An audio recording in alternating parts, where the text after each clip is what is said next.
આપણા વડવાઓ ઘણી વખત આપણને વાત કરતા કે જેવું અન્ન એવું મન, જેવો આહાર એવો વ્યવહાર. અને આ વાતને સાબિત કરતા મહાભારતની અંદર એક પ્રસંગ છે કે પાંડવોનું અને કૌરવોનું જ્યારે ભીષણ યુદ્ધ ચાલી રહ્યું હતું ત્યારે એના પરિણામ સ્વરૂપે ભીષ્મ પિતામહ અર્જુનના બાણથી ઘવાય છે અને પોતે બાણશૈયા ઉપર 58 દિવસ સુધી પોતાના મૃત્યુની રાહ જોઈ રહ્યા છે કે સૂર્યનારાયણ ક્યારે ઉત્તરાયણને દિવસે ઉગે અને હું આ શરીરની પીડામાંથી મુક્ત થાઉં.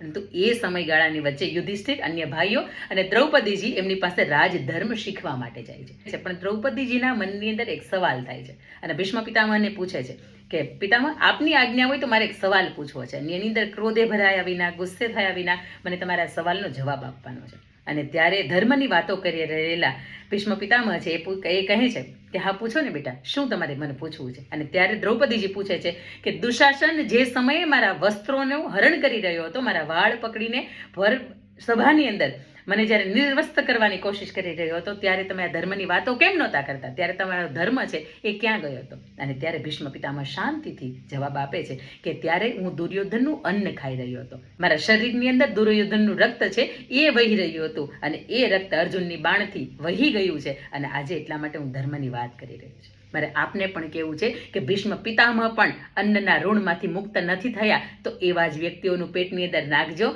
કે જેનું તમે ભોગવો તો તમને પીડા ન થાય. અંકિતાની વાત.